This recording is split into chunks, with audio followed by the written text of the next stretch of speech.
Before we dive into this episode, we wanted to take the opportunity to say a heartfelt thank you for being here. Whether you've been with us from the very beginning when we started this podcast in 2019 or you're new, welcome. We hope you enjoy what you hear, and if you do, please download it, share it with friends, and leave a review. It really helps us get better guests and share the midlife love. In this episode, we're talking about masculinity, what it means, what it's allowed to be, and why so many men feel increasingly unsure how to show up in the world and at work without being labelled toxic, outdated, or problematic. Our guest is David Maywald, author of The Relentless War On Masculinity. David argues that while some harmful behaviours needed challenging, we've also lost sight of healthy masculinity and that many capable, well-intentioned men, especially in midlife, are paying the price. In this episode, we explore whether masculinity is being evolved or quietly dismantled, why so many men feel sidelined, and what reclaiming a grounded, healthy masculinity that's aligned with the healthy feminine could actually look like today. So buckle up and join us for this uplifting conversation.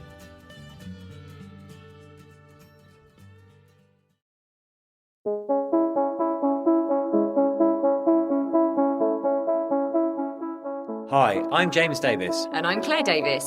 We're the Midlife Mentors, here to lift the lid on how to achieve health and happiness. The balanced, no-nonsense way.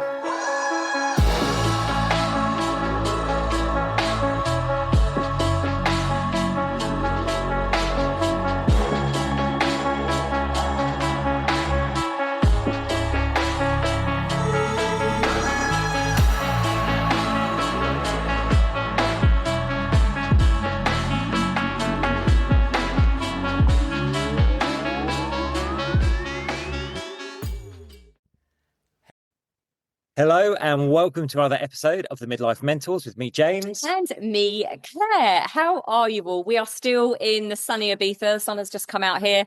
But I was just saying, what have you been up to? I've actually done a very quick trip back to the UK, back to see my parents for 3 nights, which was just magical. And nice to get my Christmas fix because it's not very Christmassy here in Spain. They don't do Christmas like they do at home, but it was just really, really magical. I feel like everyone's done Christmas on steroids at home this year, but Yeah, I've just been stuck here looking at pictures on social media of very Christmassy pubs and things with log fires and things. You were.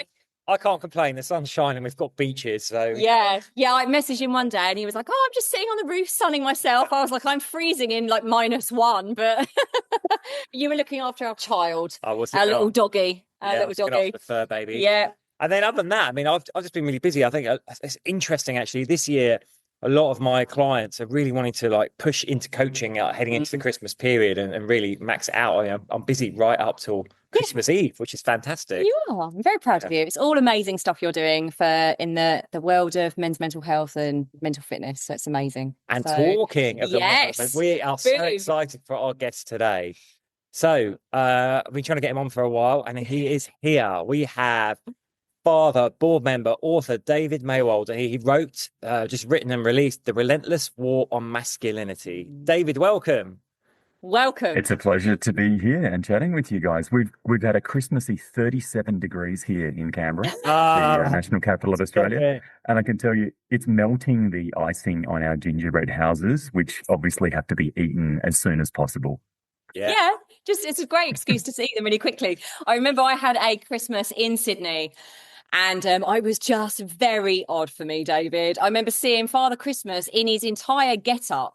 His outfit. No, surely he was wearing. No, shorts. I'm not joking. This poor guy was on the corner of a street in Sydney, and I was just like, "What are you doing? You're going to have a stroke. Like you need to put some shorts on at least." But yeah, it was very odd for me during a Christmas in Sydney. I have to say. Got to keep your liquids up, right? So at the end of the day, they'll be throwing them down. David, tell us a little bit about yourself. And then about your book, The Relentless War on Masculinity, and why you wrote it. I'm a proud 49-year-old white Australian man, and I love being a father. I got a son and a daughter, and for 30 years, I've been passionate about education for boys and young men. And I had a career in finance for 20 years in investment management. And I was really passionate about education for boys and young men. And for 30 years, I've been passionate about education for boys and young men. And I had a career in finance for 20 years in investment management. And I And I spent a lot of time there on research and analysis, writing reports and making conclusions and doing all sorts of interesting work, qualitative and quantitative. And after we sold that business, I ended up having a bit of time on my hands. And the kids were around. I was thinking about the world they were going to inhabit, in the next decades and so.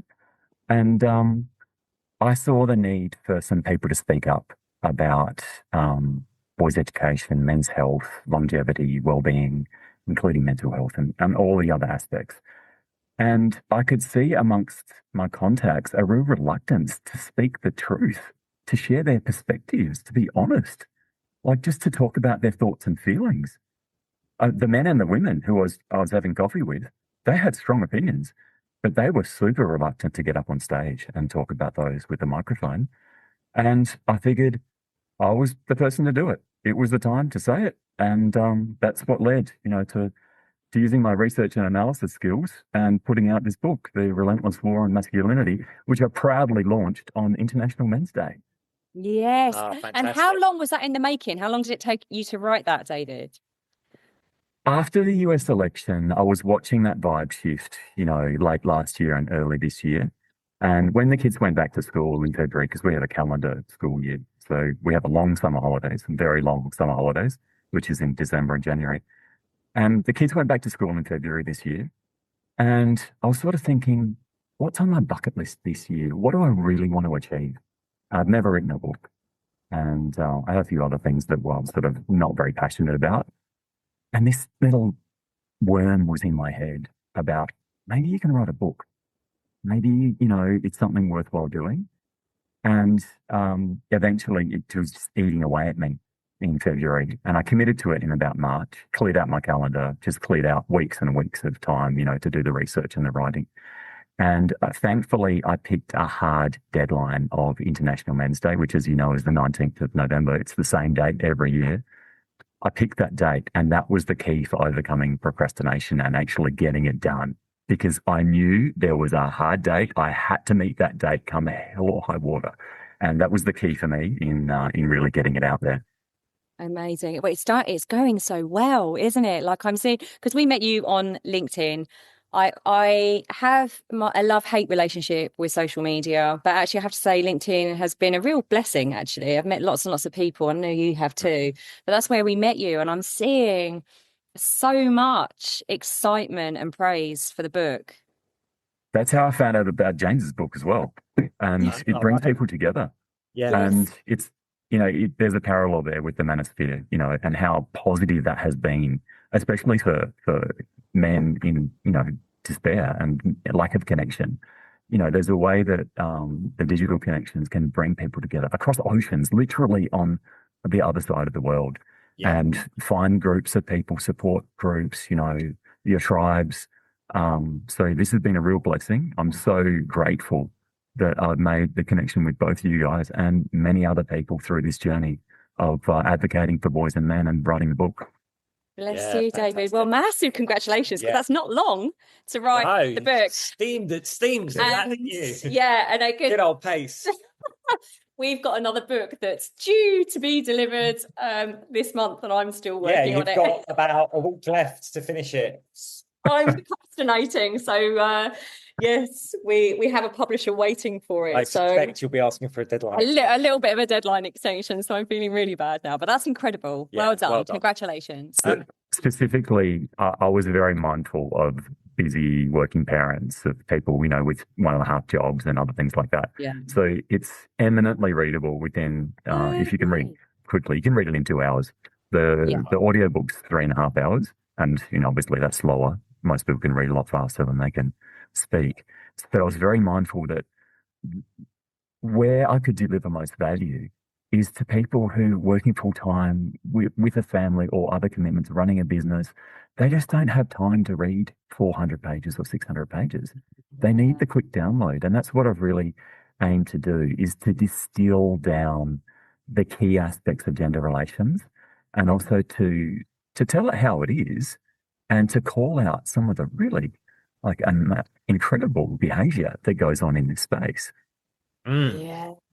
Let's dive into that. Yes. My first question, obviously, you went and did a lot of research for this. I know there's like many, many reasons, but what do you see as the main factors of why we've got in such a pickle around masculinity in the last, I'd say, like couple of decades, right? I love that word, a pickle. A pickle. That's an understatement. Yeah. Why have we got in a pickle, David, around masculinity? How did it become pickled? Yes, exactly. Exactly. How did it? So the women's movement, feminism, the waves of feminism, they've been incredibly powerful, socially, politically, academically. It wields power. It's being manifested in female empowerment. It's being manifested in what I call institutional gynocentrism. So preferences for girls and women that are locked into institutions, appointments, locked into mission statements, they're locked into funding and service and program delivery. That's what I characterize as where the Anglo countries now, the English-speaking countries are at now. We went from what I saw as sort of equality in the 1980s, where there were legal rights to equal pay and anti-discrimination law, about the same gender balance at universities. Men and women were both pretty equally represented at universities. And then we went into cultural gynocentrism in the 90s and the early part of this century, and then further into institutional gynocentrism, where it's really locked in. It becomes rigid. It becomes coded into governments and other organizations. So I think a large part of the answer to the pickle question is that the women's movement has been incredibly successful. Another part is I believe that all people are biased towards preferencing females. Like, if you don't cherish and uplift your girls and women, where's the future of your society? Like, women bring life to the world. And so if you're not protecting and empowering females, then it's really devastating for your societies. And I think there's an evolutionary, answer for this, which is that men and women both favour and care for and nurture and protect females in their societies. And so that inherent bias in a lot of the things that we do on a daily basis, whether it's just deferring to or giving more time to or opening doors for or giving more life opportunities to girls and women, I think that's part of the answer to it as well. Yeah. I mean, I actually kind of want to go back, if this is okay, it's kind of segue, but going back to something that you said right at the beginning, which is that you were having these conversations with men and women. So I find that fascinating and also very exciting. I have met a lot of women on LinkedIn that do feel the same way as me, because I openly talk about, one of the posts I did recently with 10 myths around men, the double standards that I see over and over again from women, marginalizing men, taking the mickey out of men, using the patriarchy. If I hear that word one more time, I don't know what I'll do. But all these things, I couldn't not speak out about it. I can't not. It's just not within me. When I see something like that, and I know that what I'm seeing is right, I have to speak about it. But you're saying that men and women, you're having these conversations with men and women, which is great. But a lot of them just didn't have the courage, or just didn't want to put themselves out there and take a microphone and say, hey, have you seen a shift in that? Have you seen more men and women opening up and putting their head above the parapet, basically, and saying, look, this is going on, this is real? Absolutely. There's been a big shift in the last year or so. But, what preceded writing the book was 3 or 4 years worth of conversations, coffees and chats and one-on-one catch-ups with lots of people, with mums, with dads, with younger guys and others. And that emboldened me to be quite strident in what I wrote, because I'd heard the themes from dozens, sometimes hundreds of times. You hear the same thing over and over again, right? So I was so confident that people had strong thoughts and feelings, but they weren't vocalizing them. And I always suspected that the shifts would be quite quick. So I think the US election can take credit, as a big catalyst in this space. because you had quite a quick shift there from the Biden administration, which had strong progressive leanings and obviously was reinforcing the institutional gynocentrism. But then you had, quite a big shift with both. I think there's a Senate change and obviously the president changed as well. But also the cultural discourse shifted very quickly there. And I always expected that would bleed out across all of the English-speaking countries because for young people, it's completely borderless. They hardly engage with mainstream media. So they're not reading the newspaper from their city or their state. They are, watching YouTube videos, and they're probably going to be generated in North America or in the UK or other places because the strong voices that were leading in the vanguard of this shift, were coming out of America. And so I always thought there'd be quite a quick shift. And we're seeing that now. So people were sitting on those strongly held opinions, those feelings and thoughts. They were sitting on them and just quietly talking to their trusted contacts about them. But as soon as they saw some really, bold thought leaders and others out there saying the same things, well, of course, they were going to quickly say it as well. I think the interesting double standard, Claire, I'd be interested in your response on this, is women have largely led the change in the public discourse. There's still a reluctance for men to say some of these things. 100%. And there's an interesting double standard if there was one. Yeah, I literally had a message on LinkedIn this morning, another message, because I did a post yesterday about the double standards, a woman that runs a business, runs a service. It had absolutely nothing to do with her business or service, posted on Instagram a picture of a semi-naked man, a video, and the comments underneath, she made some sexualized comment, and the comments underneath from the women just shocked me. And I was so offended by it. And the double standards, it was just disgusting. And so I posted that, and I always get men reaching out via LinkedIn Messenger saying, I can't say that. Thank you for saying it for me. I'll be called a misogynist. I will be, like, a lot of them are very concerned about their workspaces.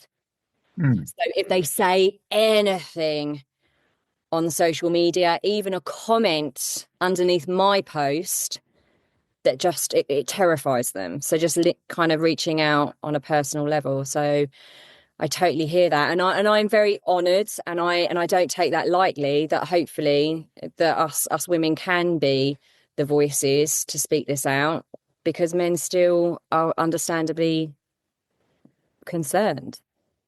Lots of men reach out to me and say the same thing. They're worried about their employment, or their customers being targeted and others. But the key point that I had the chance to do that was when the business was sold and having the financial independence. So they can't target my employment. They can't target my clients. Like, I've got a couple of voluntary roles with charities. I mean, they have gone after those, right? They've even gone to those charities and said, why are you associated, with this misogynist? And, what would they be doing? They'd be taking away a voluntary board member from local charities delivering community services.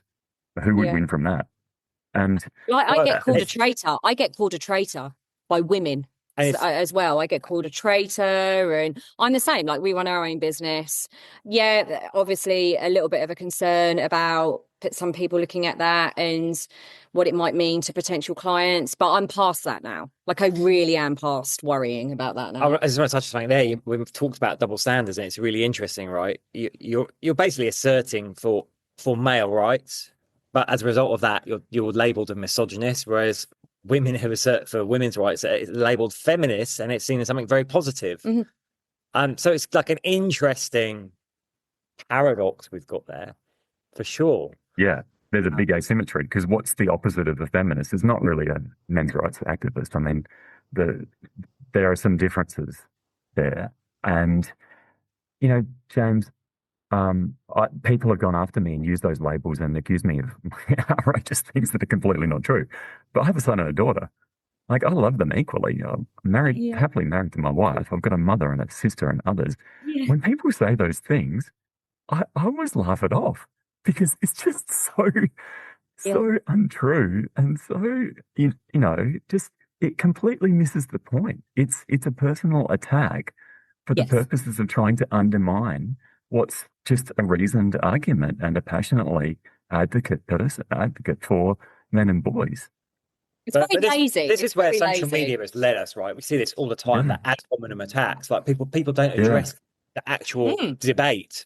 They attack the person. It's like, well, that's not how you debate. That's you talk of reason and discussion. You talk through what the issues are, not just like calling the other person names. But social media has, I think, played a huge role in reducing it to that. I do find it's very lazy and it's very unintelligent. It's, at Mm. least come back with come back and say something. I'm open to an intelligent conversation here and seeing something, but instead I just get, I get absolutely on LinkedIn as well. I just get slammed by women, never men.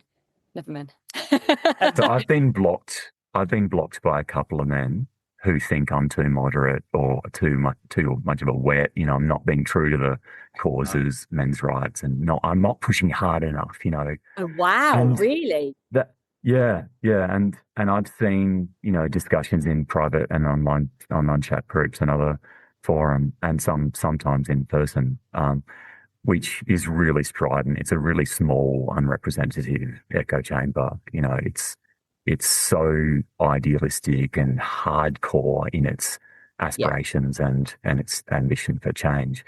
But you would have seen, like in my book, it's all about bringing sensible men and women together at the center so that we can have a high quality discussion about this stuff and work it out without like the incendiary personal attacks. And I'm all about diminishing the volume and diminishing our appetite for listening to the stuff at the fringes and the extremes. Yeah. 100%. I was going to ask though, do you think we've got a problem now just with the term masculinity in the manosphere?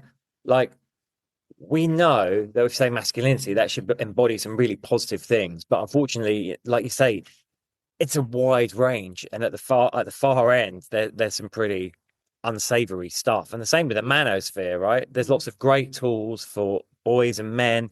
But again, at the far end, I would call it it's radicalizing, right? Certain influences and the messages they put out. And sadly, we are seeing that start, I think, to leak a little bit into the mainstream. So how do we reclaim manosphere and masculinity in a really positive way that's bringing the genders together rather than, I think right now, the initial thing, if you say masculinity or manosphere, people automatically start to think of that far extreme end at the moment, unfortunately. Yeah, it's mostly by younger women, mostly progressive and liberal younger women who've gone through university education. When you talk with older women and grandmothers about masculinity, most of them love it. They love manly men.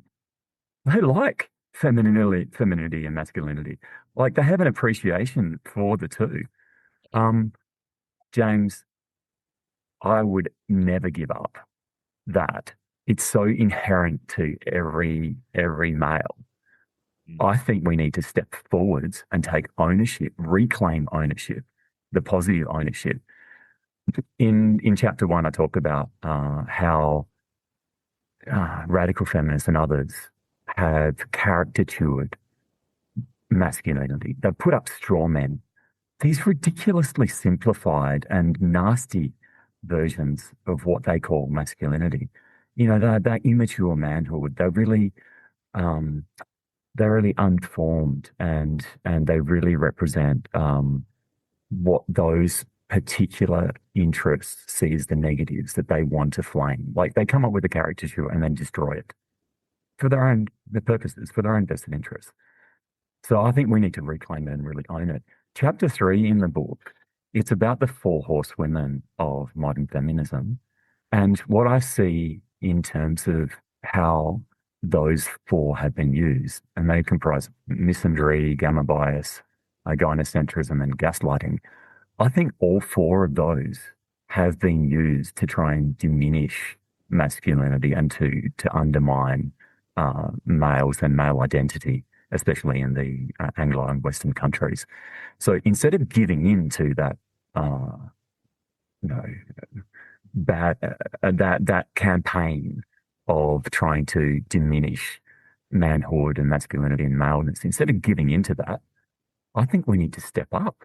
We need to learn from the successful women's movement that there was organization and coordination and infiltration of of institutions, like taking over universities and being successful in public policy. Men, to be honest, have been completely beaten at that game. Women have organized and communicated and backed each other up. There's in-group bias. They stand up for each other. Men, by comparison, are almost like lone wolves. We're just trying to operate on our own. It's not going to work because to change legislation, you need mass support across the community. I talk a lot in the book about an ever-expanding coalition of supporters for boys and men. That's what we need to aspire to. If we want cultural change and policy change, but also if we want to retake ownership of the rhetoric, then we need to step forwards and work together and collaborate. And not just men either, but with women of goodwill. I was going to ask you that, David. Like, what do you think we can do more of? Because this is something that I'm really being called to step forward on. I don't know what that looks like right now. I'm not trying to push anything. I'm kind of just going. I'm speaking out about it. We're obviously speaking to you about it on our podcast. But how do you see women's role? What can we do more of? It's crucial to speak up. I think by having thought leaders, courageous women who've spoken up, they get seen widely. You might get positive feedback from a handful of people, but there'll be 100 times more who've listened and read and watched and been influenced. The ripples go much further. I think it does shift the Overton window. Men need to come in and back that up too, because we need these issues to be heard by the media, by politicians, by decision makers. That's how you influence change. And at the moment, I get feedback from politicians who say, I don't hear many people being concerned about these issues about boys' education and men's health. They don't hear it enough because, for example, the successful movements for getting funding for women's domestic violence, for further opening up women's employment opportunities and education. There are a lot of voices there. They're very good at organizing. They bring in hundreds or thousands of voices, effective campaigns, right? So for having opened this up as an acceptable topic for discussion, I think a lot of men do need to step up and step in and lean into these discussions so that we can support each other. We also need to have a really clear ambition of what it is we're pushing for. Because in Australia, for example, there's a very broad awareness that male suicide is unacceptably high. In fact, last year, male suicide increased by 5% in Australia last year, and female suicide decreased by 2%. So the hundreds of millions of dollars that's going into government-funded services, programs, and other things, it is bringing down female suicide, which is 23.5% of the total suicides in Australia. It's bringing down that minority of suicides.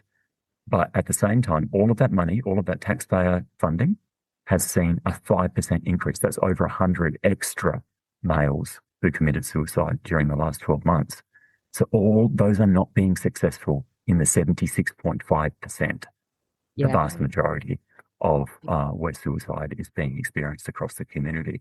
So there's a broad call for we need to bring down male suicide, but that's a really amorphous statement. Yeah. It's not specific enough. Yes. And what I'm trying to do, and I put out a survey recently, which has had several dozen responses so far. I'm hoping to get hundreds of responses to my survey. It's about advocacy goals for men and boys in Australia next year. What are the top 3 things that we're going to ask for?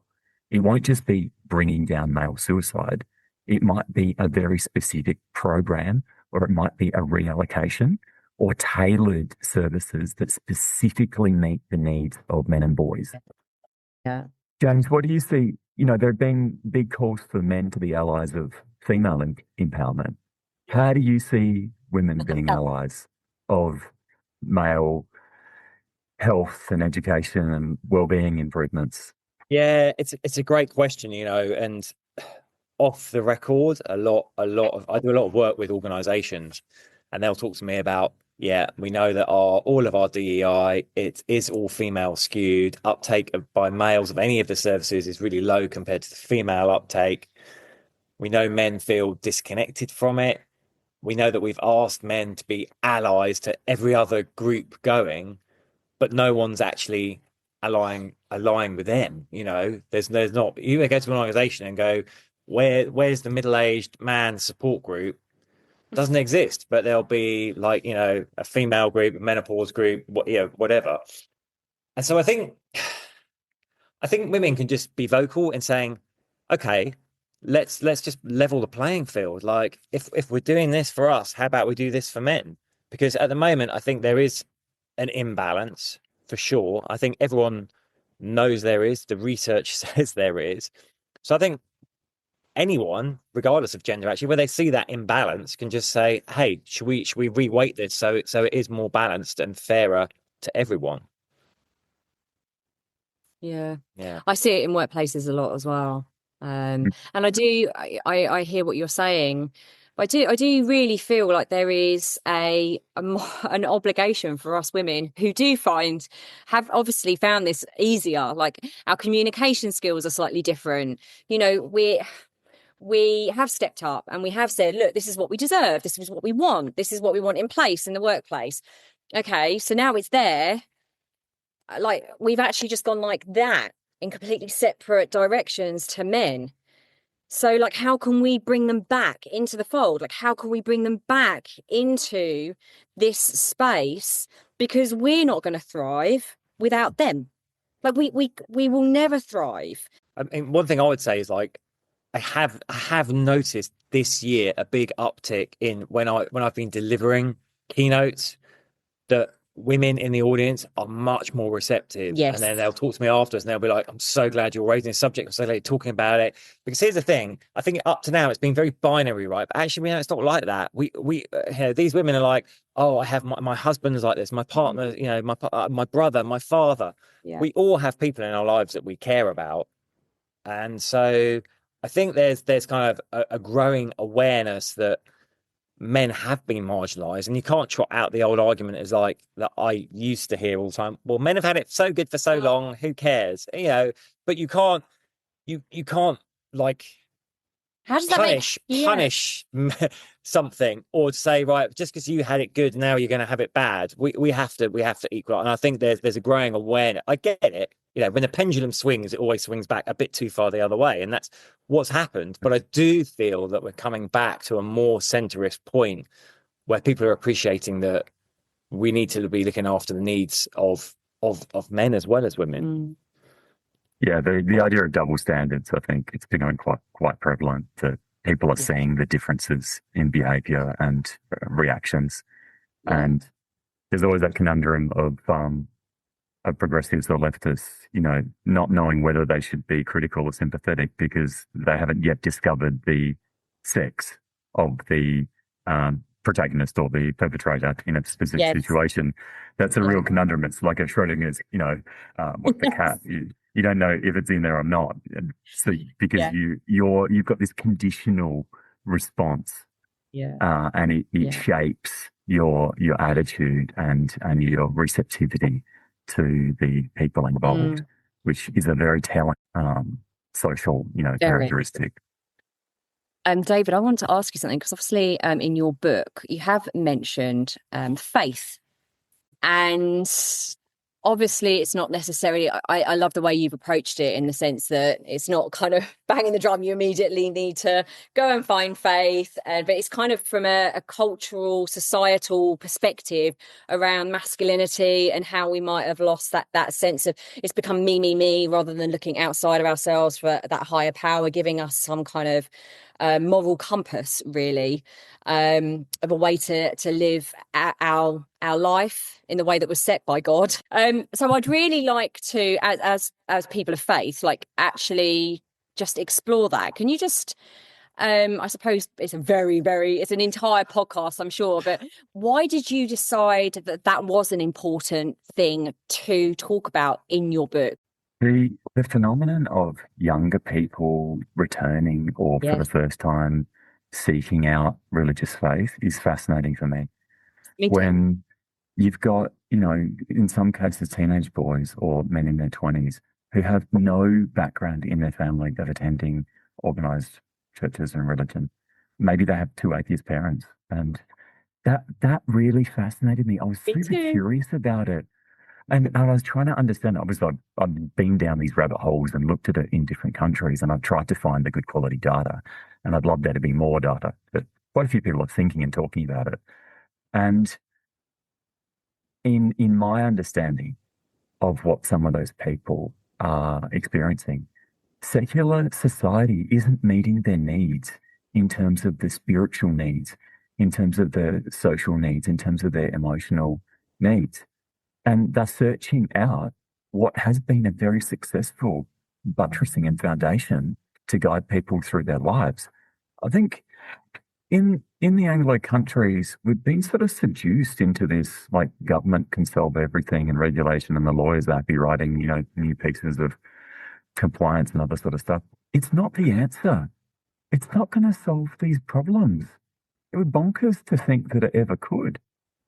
Whereas being involved in a local religious community in person, where there are people who care about you and listen to you, respect you. And I think particularly for boys and young men, the Christian stories, the servant leadership role model of Jesus Christ himself, it's incredibly powerful. Wow. Like, we aspire to that. There's an amazing man. There's an amazing vision of what manhood can be. No human will ever achieve that. It's worth aiming for. It's worth fighting for. It's worth having in your thoughts and being connected to in a really deep spiritual sense. To be honest, I don't think religious faith is a complete answer to the problems that we have. It's a part of the answer. Yeah. It provides sustenance. It provides hope and inspiration and aspiration and other things. It's part of redirecting us from the individualism, the short-term selfishness. It's part of redirecting us from that back towards community sacrifice, back towards future generations, which I think is crucial. I think that has to be a part of the pivot of moving towards a healthier society. But for some people, they'll find that through secular or changes in their ideology or politics, or taking a new career, or just finding a family. Like, just having, kids, it does change you. It makes you think about, like I said with my kids, it makes me think about what the world's going to be like in 20 years and after I'm dead. What's the world going to be like that they are inhabiting? So that's the journey I've been on. Certainly after getting married and having kids, I rediscovered faith and spirituality in a much deeper way. And I tell you an example of how it's been beneficial for us as a family. So this year, I've been trying to get us to say grace and to go around the table at night and talk about what we're grateful for that day. And for the first couple of months at least, like, the kids pushed back and they didn't want to play ball.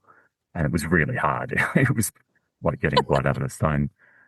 But this week, my daughter said grace twice, and it's so beautiful. Like, it's so moving.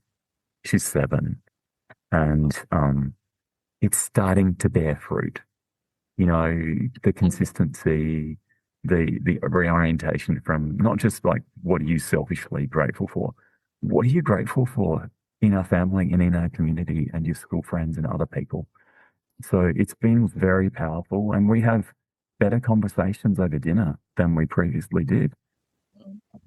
Yeah. Oh, fantastic. I love wow. that. I'm so glad I asked, because obviously that's it's such an important part of my journey in the last couple of years. And I just find that very encouraging. And I agree. I don't think it's the be all and end all. I don't think it's the answer to all of our problems, but I think it gives us a really solid grounding. I'd like more people to talk about it openly.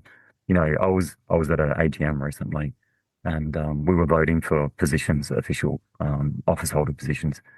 And a couple of the people who got up, you know, proudly talked about their faith, their religious faith. And I found that really powerful. You know, I was introduced myself as a father because I want other men to talk about their important role as a father. I want them to see it as a primary role. And I want them to be proud of it. And I want them to be part of that public, you know, discourse. It's like, yeah, I am a father. I have obligations and responsibilities there. And I enjoy it too. I don't begrudgingly, like, you know, I don't, you know, not look forward to spending time with my own kids. Actually turn it into something that's really positive for all of us. And I'd love to see people, you know, associate with their faith in that way as well, and be really proud of it. And I think I'm starting to see some of that. So I think that's a really good thing as well, because in the West, it's weird. We've almost like praised every other religion, but not Christianity. Yeah, I agree with you. I think of other religions and everything, we're idolizing something, but we've diminished Christianity, which is the bedrock of our values in the Western world, right? So I don't see myself as an anti-feminist, but someone like Janice Fiamengo, she does talk about feminism as being a quasi-religion. Yes. And replacing some of those aspects of people's lives. I think re-embracing and a rediscovery of religious faith could help relations between men and women, particularly for those couples, for the people involved there, because there's a buttressing and a mediation and a way of navigating those challenges. And you're in a community of people, right? So there's support both for the man and for the woman and the family. You see other role models, and they've all been through their challenges. So I think it could be a key part of healing and taking us back to a better space for relationships. Oh, it's been amazing to talk about that right at the end. For ages. Okay, thank you for all the work you're doing. If listeners want to find out more about you, where can they go? So you can look me up. I'm on a number of social media just under my name, but also I have a brand and organization I use, Celebrating Masculinity. And specifically, it's about positive, inspiring, uplifting content for boys and men. It's about like the best movies and books and music that's really going to energize us and highlight the best aspects of masculinity and mature manhood. So look up Celebrating Masculinity on Facebook, LinkedIn, Substack, and on X. And if you're into reading, please do get a copy of The Relentless War on Masculinity. And I'm very interested in feedback too. So feel free to share honest reviews or get in touch with me. And the interesting thing I want to mention this to you guys is every single conversation and podcast on this book has gone in a completely different direction. It's like they've exploded. Everyone's had a uniqueness to it, and that's what's made it really fun. When I was thinking about the book marketing, I was really worried that I'd have to just say the same thing 100 times and I was going to get super bored of it. But the actual experience has been so fascinating because everyone highlights different parts, and we have conversations like this that are really rich and enjoyable. Well, we love it because we had like some questions that we were going to go through to the side of the screen, and it's just like most of the time when we're interviewing people, you kind of hold on to something and go, oh, we need to go into that. So our questions normally go out the window, but it's been really like juicy, deep conversations, which is what we love. So thank you. And you guys are doing fantastic work. Thank you for everything that you do. Yeah, it means a lot. It reaches a lot of people. Oh, bless you. Thank you so much. And we'll put all the links in the show notes. And can't wait to hear more of what you're doing. Thanks, David.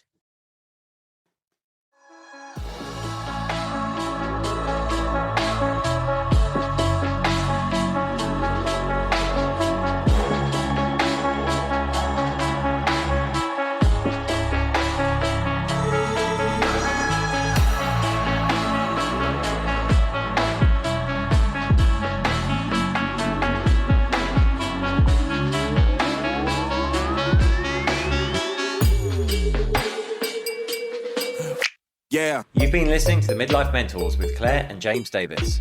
We'd love to hear from you. So drop us a line at info@themidlifementors.com with any questions or topic suggestions. And make sure you join us on our Facebook page and YouTube channel. You can find us under the Midlife Mentors. Yeah. What? Yeah. Yeah. Yeah.